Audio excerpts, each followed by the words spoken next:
Hello, everybody. So, today I'm going to go over filling out a CA-7 on ECOMP, which is this over here.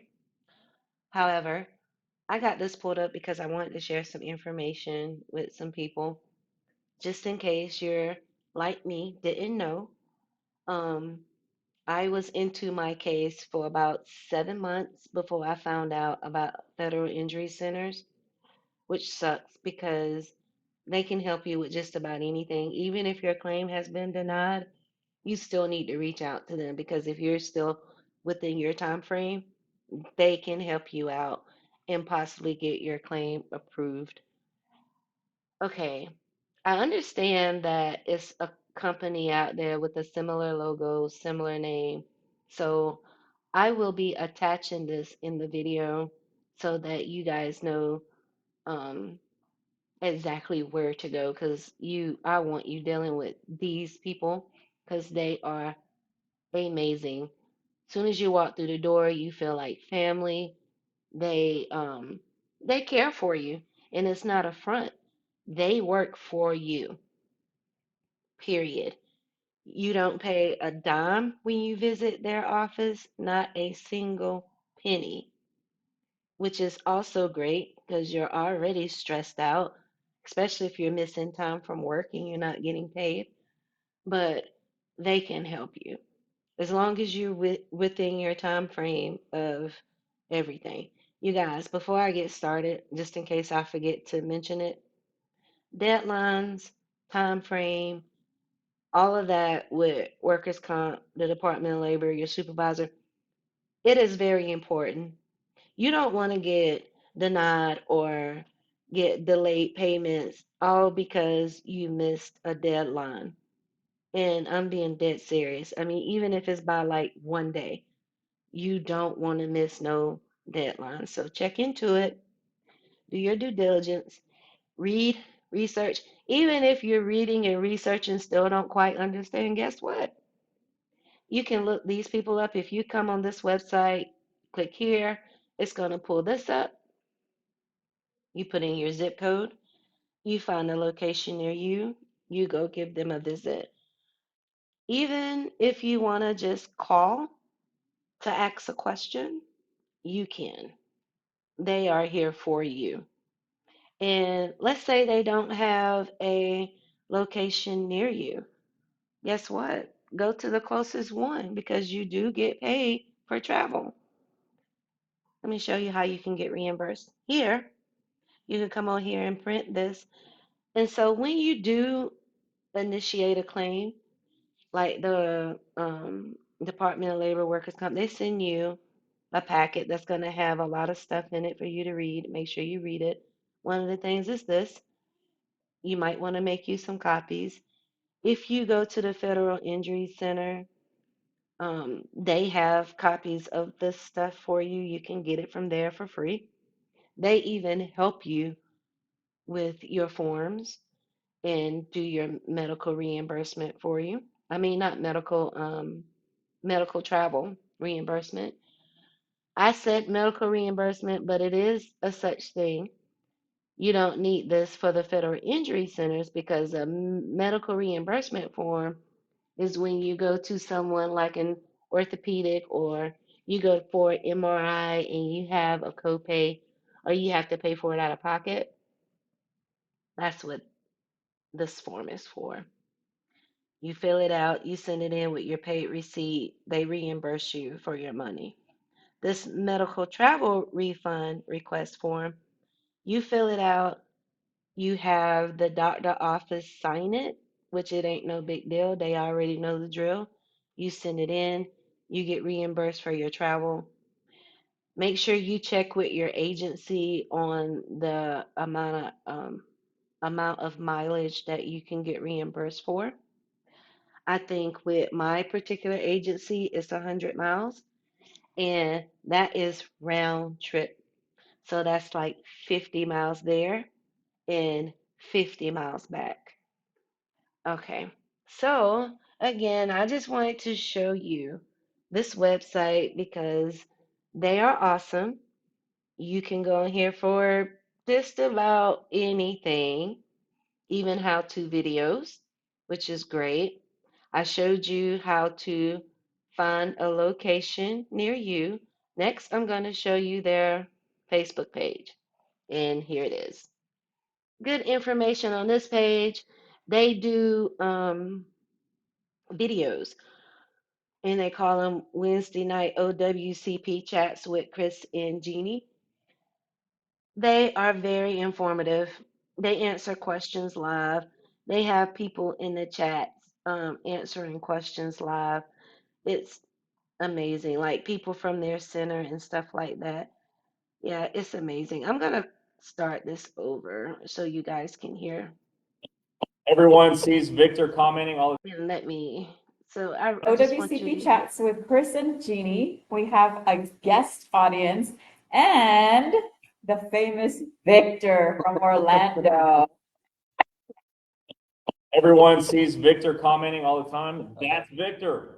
This is our Victor. So tonight, he's on here and he's just gonna answer some questions that we have for him and talk about his role in APW. So Okay, so I don't want to play it all because I really want you guys to go over and join and listen to it yourself. I am going to point out while I'm here, Chris, write books. I think he have like three, Breaking OWCP. I hear they are amazing. I hear he go over a lot of information that you would need to know when fighting this stuff. I haven't had a chance to buy the book for financial reasons, obviously, but I do plan on buying it because, or buying them, because I heard that his books were great. So this is their Facebook page. This is their website. I am on the forums, and I am about to show you the CA-7, the reason you're here. Okay, so on this particular form, you can go in here, fill it out, print it out, and send it in. And you can also upload it to ECOMP, but my whole thing is if you're gonna go over to ECOMP to upload it, you might as well fill it out on ECOMP. I personally have never did the PDF or the paper form of a CA-7, so I'm not gonna go over it. It do look like it can be rather lengthy. I'm just giving you a quick view, just in case you're interested, because paper is your thing. It probably have an address on there where you need to send it to. Um, a few things I'm going to point out on here. The OWCP file number is just another name for your case number or your claim number. Leave without pay or LWOP, which you hear a lot. If you're out of work totally, then that's what you want. Leave without pay. And if you're out of work totally, you want to make sure this is checked. Because if you check yes to intermittent, they're going to think that, for instance, you went to work Monday and you worked 4 hours and you left for an appointment or something, and you want your money for those hours that you left. So basically, you're telling them that you did at some point in the pay period time frame that you're applying for, you worked. That's when you check that. If you did not, say no. And then you don't have to worry about a CA-7A, which I'll get into. So we're acting like we've been out of work. We haven't been back to work during this pay period. And so we're going to file for our money. Now, don't want to confuse you, but while I'm here, let's say you made a mistake and did this. Guess what? You're not going to get paid because you just made a mistake. And they're not going to, meaning the Department of Labor, not going to automatically fix it for you. They're going to look at it as an error and deny it or reject it. and you're going to have to do it again. You're going to have to correct it in order to get paid. So, paying attention and making sure you're not making any errors is very important because, mistakes equals delay in pay or no pay at all or possibly even a denial. So, if you haven't been at work at all, you're doing leave without pay. You're not going to check intermittent because you haven't been at work. Now, if you for whatever reason your supervisor put in annual leave or sick leave, then that's when you would want to use the leave buyback if you wanted to get that back. And that is the only way you can get it back. And since it came out of my mouth, you have to do a CA-7-B to get that leave back. Yes, you do. So this is the paper form of the CA-7. I think I covered that as much as I wanted to, because I'm really wanting to do it on ECOMP. It's just a lot easier. This is a CA-7A time analysis form. You have to do this if you check this box. Remember, I said if you worked any during the pay period, you have to check this box. So if you check this box, you have to do one of these.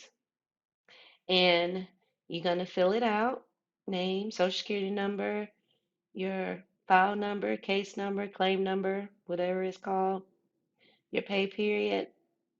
That's from the start date of the pay period to the end date pay period. And again, we're doing LWOP hours right here. And you put your total hours that you were LWOP. Now, you come down here, you're going to put in the dates of that pay period. It's going to ask you, or it's asking you, are you claiming it? So, for instance, it's a 5-day work week and you miss 4 days, but you work one. Okay. So, what you have to do is put the dates.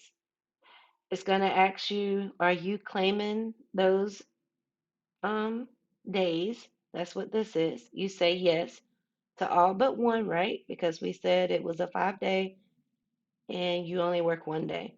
So you're going to put yes on 4 days here. You're going to put your hours that you were LWOP. So if it was an 8-hour day, you're going to put 8, 8, 8, 8 4 times. And then on the date that you worked, you're going to put your hours there. Now, tricky thing. Let's say you only worked 4 hours for whatever reason. I can't say for whatever reason. It has to be injury related. So let's say you left work to go to a therapist appointment and you left 2 hours early. So you would put 2 hours under LWOP, then you would put the 6 hours under worked. That's how that worked.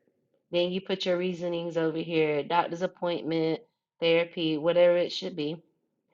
You total it up, you sign it, you date it, you send it in, or you upload it. Okay? Hopefully that wasn't too confusing, because I do understand it can be. Just know, if you didn't work anything, absolutely anything, in your pay period time frame, you don't need this. You only need this. And again, make sure, because I didn't have to fill this out unless I was going to therapy. So I was leaving work 2 hours, going to therapy. I was having to do one of these, but I did it online. So I was putting my 2 hours as LWOP and putting down the hours that I worked. You guys, I must tell you, the Department of Labor, from what I hear, can be very anal.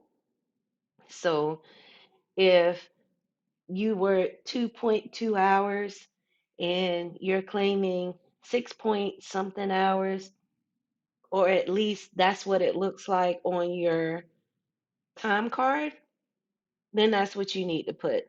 So it's very important to do the time analysis by what your agency has. So if you have the capability of looking online and seeing your clock rings so you can get the times just right, that's what you want to do. Or you may have to get your supervisor to print it out for you, or write it down or something like that, because you can't say, "Oh, I left 2 hours and 30 minutes early, and I did this," and then they look at your time and it's only 2 hours. You're only gonna get paid for what your clock rings say. And if it doesn't match, you're not getting paid. That's a delay or a denial. Okay, so now that I've went over that and told you about these folks, which I hope you really reach out to them. Oh, let me also say, y'all, I don't work for them. I wish I did, but I don't.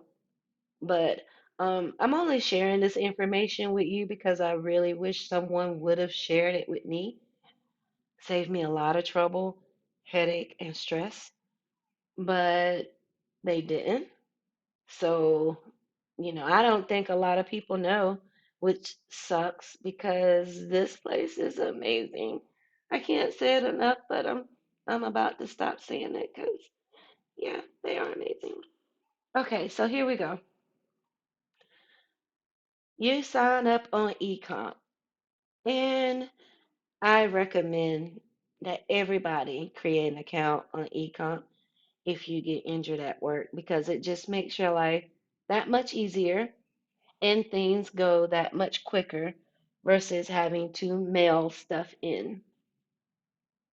So you sign up for an account on eComp, you go through the two-step verification every single time you sign in, and this is what it looks like. You're going to see a lot of this mess because I had to black out my information. But when you're here, you're going to click on New Claim. When you click New Claim, it's going to look like this. This stuff is automatically filled in for you. You're going to come down here, and that's if you've set up your account properly. You're going to come down here, close to the bottom of the page. You're going to click File CA-7.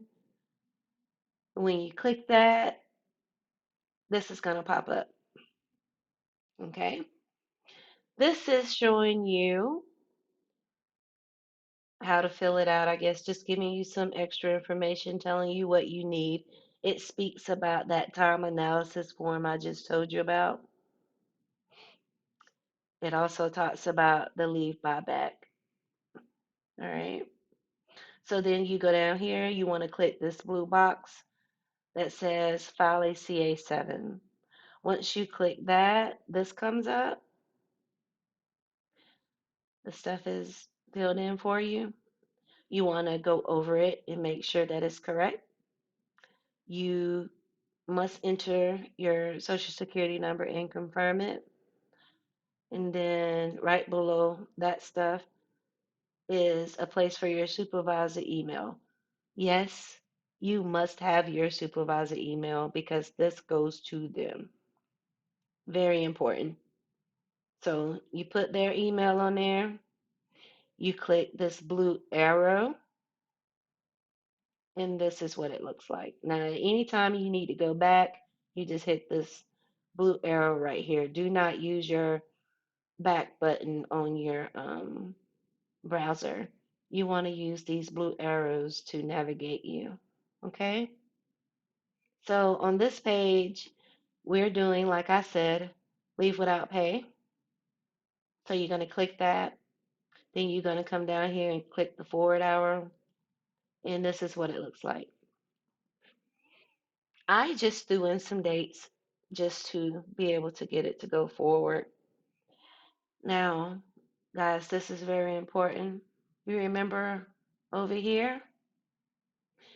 You remember I told you about this time analysis form? Well, if you don't check this box right here, intermittent, you are not going to get this page.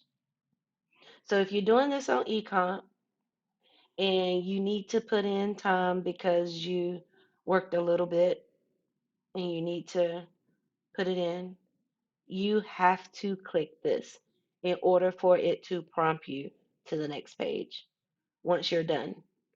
Because you have to go through all these steps to finish filling out your CA-7.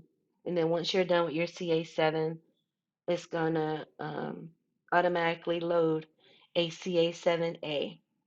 If you click this, it's going to tell you at the end you must do a CA-7. It's going to kind of let you know that.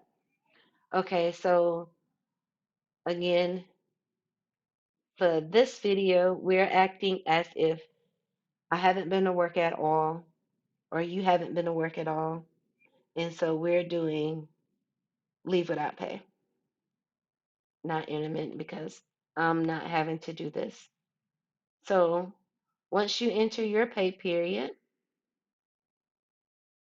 all right, you click the blue next down at the bottom, and this is what it looks like. Okay, so it's just giving you some information here. And if you haven't worked outside your federal job, you're going to click no. If you have, you're going to click yes. And before I go forward, I know I stressed to y'all about how important timelines and deadlines and all that stuff is. It's also very important, if not the most important thing. You must be honest. I mean, as long as you're honest through this whole process, I'm not going to say it ain't going to be a headache, but at least you don't have to worry about any hiccups or anything coming back to you. All right, so once you've done that and you click the blue arrow at the bottom, you're going to come to this page. Again, it's asking you questions, and you just answer yes or no. If you've did this before, anything changed, that type of stuff, you see this blue arrow, you want to click it, and then you come to this. This is where you would upload your um, doctor's notes or anything like that that you feel like they need to see for your case. Okay, your claim. All right, so you come down. If you don't have anything to upload, or if you do, you choose this, you choose the file, it's gonna upload it for you, attach it, and you come down here to this blue arrow, and then if you notice, it automatically saves it. You come down, you go here to go to the next page, and this is what it looks like without all the squigglies, okay? Everything is already filled in. So basically what you're doing is making sure it's correct. If it ain't, you want to hit edit and just fix the stuff that's not correct because you don't want any mistakes. Remember, mistakes is delays. Delays can possibly be denials or no pay. Okay? So this is just part of the page. The rest of the page looks like this. Oh, I'm sorry, you guys. That was the end of the page. I don't know why I thought it was more. So once you check over and you make sure everything is right, and you're going to click, it should be a blue button right here. That's why I thought it was more to it. Once you click next, this is what it looks like, y'all. We're done. See how easy that was? That's it. You click sign and file, or yeah, sign and file, and you are done. You've filed your CA-7 online. Simple, easy. Now, if you hit intermediate, remember, because you worked, this is where you will get prompted to do your CA-7A. This right here. Remember? And this is about how it looks on ECOMP. It's very similar, and you just fill it out if you need it. However, we said We didn't go to work at all, and all we needed to do was the CA-7 paper form of the CA-7 that you can print out and send in or upload into ECOMP, whichever one you want to do. This particular form I got from here, which I'm going to share this website with you. Again, I do not work for these great people. I wish I did. I do not. But I just wanted to show them some love and give you some helpful information just in case you didn't know. So that's it, you guys. We did a CA-7. I even showed you a CA-7-A. Hopefully this was helpful. If you have any questions and want to reach out to me, of course you can. I will help you as much as I possibly can. This is not my profession. I'm not going to pretend like it is. I'm only giving you information. These are the professionals right here, people. They are awesome people. That's the end of this video. If you have any questions, send them to me. I will include this link. Thank you for tuning in. And I didn't even do no overthinking. Huh, didn't have to. Great. Bye, you guys.